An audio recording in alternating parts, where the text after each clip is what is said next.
Well, Grabe. praise the Lord. Andito kami ngayon sa, saan ba ito? Grand Marino Resort. Resort ng aking bayaw. Andito kami actually sa Pavilion. Lumabas kami dahil doon sa loob ng bahay ng aking biyanan ay mahina ang internet. So nandito yata ang internet. Okay. Marami kong hindi napakinggan sa inyo. Nag-brown out dito kanina pagkatapos ay nawala kayo. So nagkaroon ng pagluluko yung aking cellphone. Hindi ko alam. Marami akong hindi napakinggan sa inyo. Excited ako sa mga ibinabahagi nyo, lalo na doon sa akin na pakinggan siyempre. At sabi ko nga, mamaya ay magsisira ko sa inyo ng kaunti kasi kanina habang ako ay mag-isa, nagbabasa-basa ako ng aking Biblia dito sa First Peter. Hindi ako nakalayo kasi parang merong ipinakita sa akin ng Panginoon tungkol sa aklat na ito. At ito ay tungkol sa biyaya ng Diyos. So naalala ko na mamaya pala ay nasa ecclesiology kami at pinag-uusapan ang the grace of God.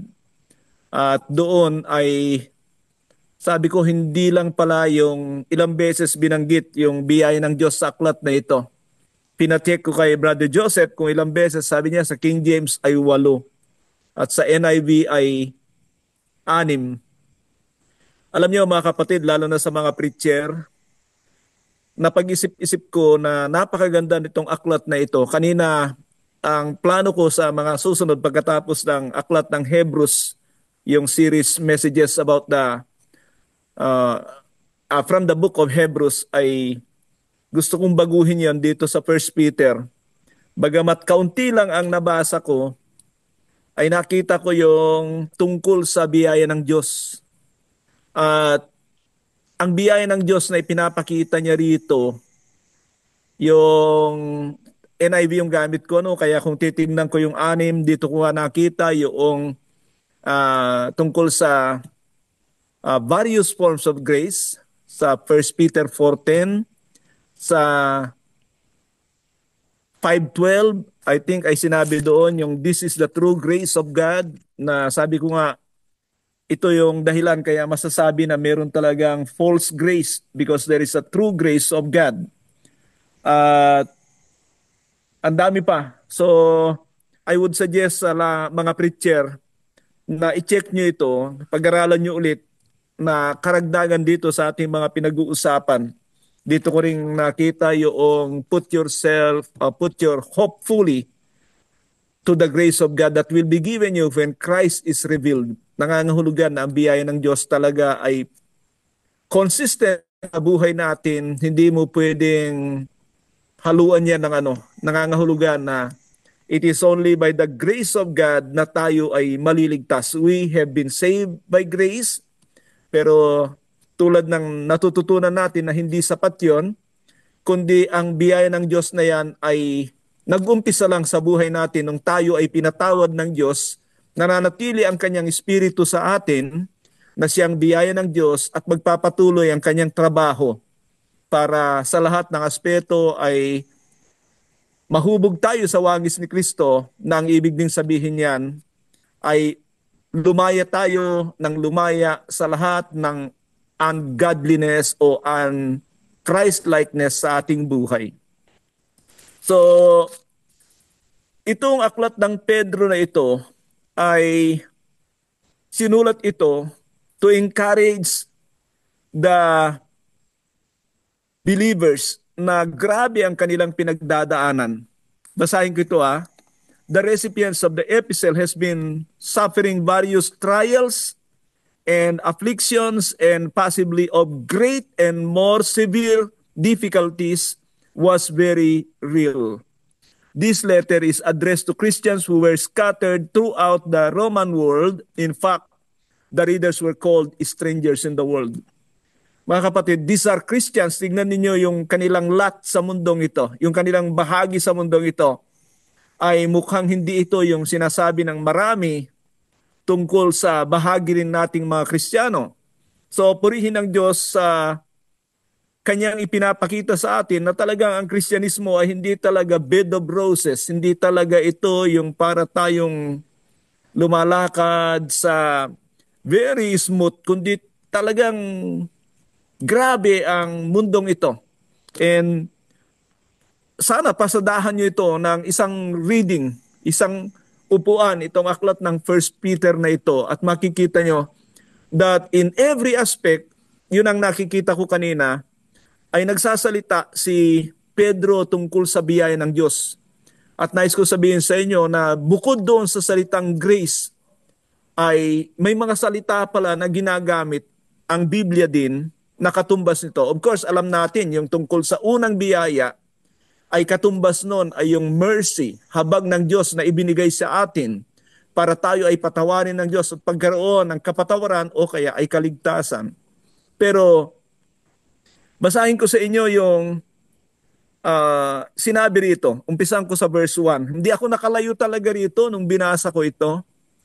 Sabi ko, grabe talaga ito. Sabi niya sa verse 1, Peter 1, the Lord Jesus. Of course, dyan pa lang makikita nyo that the apostleship is all about the grace of God. Yung ating mga functions sa Diyos ay they are all of the grace of God. Hindi mo pwedeng ipagmalaki yan, and we are not after titles. Talagang they are functions na kailangan ipakita natin para sa kaluwalhatian ng Diyos. So sabi niya, to God's elect, strangers in the world, scattered throughout the Pontus, Galatia, Cappadocia, Asia, and Bithynia, who had been chosen according to the foreknowledge of God. Dito ay nag-strike na ito sa akin. Una, pag titignan nyo, parang pag sinabing God's elect sa Biblia, karamihan dyan, of course, ay una sa lahat ang mga Hudyo. Pero later on, pagdating sa chapter 2, verse 9 and 10, speaking about the priesthood of the believers, ay makikita na hindi ito pang mga Hudyo lang. Doon ay makikita nyo na nung sinabi ni Peter na once you have not received mercy, meaning mga hentilyon. So he was talking to the believers na mga pinili ng Diyos. And we know that election is a word wherein we can say that it's about the grace of God. God elected us by His grace. Maraming parang lumalapit sa Diyos, pero ang pinipili ng Diyos ay yung nakitaan niya ng may puso talaga sa Diyos, at yun ang binigyan niya ng biyaya ng pagpapatawad. So, nandoon yung salitang grace, hindi lang makita in the form of eleksya. And then sabi niya sa verse 2, who have been chosen according to the foreknowledge of God. So sabi ko, foreknowledge of God. Alam niyo mga kapatid, God knows everything. Flawless ang karunungan, ang kaalaman ng Diyos. Yung foreknowledge ay malaki ang kaibahan sa foreordained at saka sa predestined. Ang foreknowledge ay alam ni God kung sino ang kanyang mga pipiliin, but to foreordain them ay iba yun. At saka yung tinatawag na predestined. Ang foreknowledge ay He knows that they are the people who would do this and who would put their faith in Christ. Pero yung predestined ay yung mga napili na supposed to be, ay they are predestined not to heaven but into Christ likeness. Diyan ay makikita ulit yung salitang grace na napapasok dito. And then sabi niya, through the sanctifying work of the Spirit. Diyan ulit ay nakita ko yung grace ulit. So sabi ko, step by step ay makikita everything is by the grace of God. Everything. So dito rin sa aklat na ito ay makikita natin God opposes the proud but give grace to the humble. And so hindi niya tayo dinadala doon sa pagmamataas, sa pagmamapuri, sa mga ginawa ng Diyos sa atin.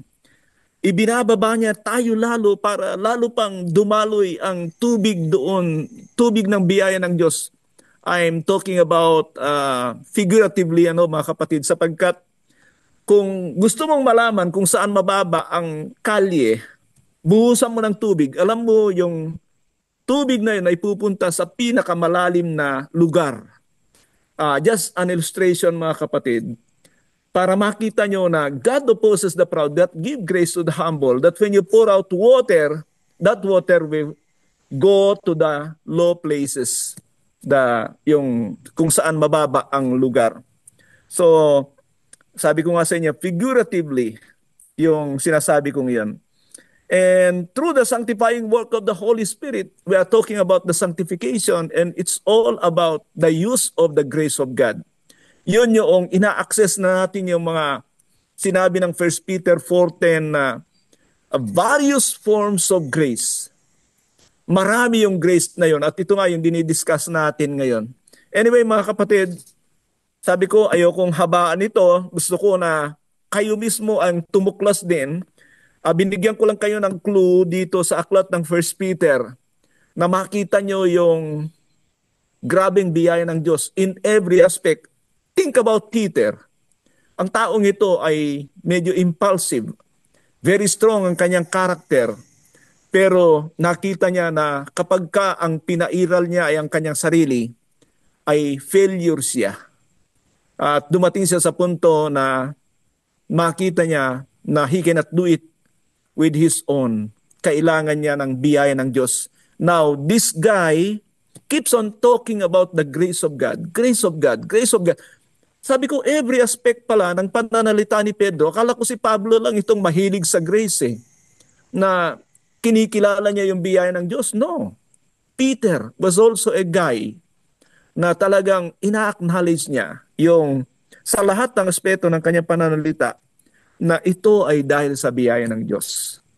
So, ay iwan ko yan sa inyo at naway pag-aralan nyo, maupo kayo kahit maging katulad, malala ko isinare ko sa grupo ni Pastora Dayan kamakailan na yung eunuko sa chapter 8 ng Aklat ng Gawa ay galing sa templo, nanambahan siya, pero hindi siya satisfied doon. That when he goes back to his place sa Ethiopia, habang siya nakakarwahe, he was again opening the book, yung mga balumbon, mga scroll, at doon ay napunta siya doon sa Isaiah 53, at yun ay pinag-iisipan niya maigi.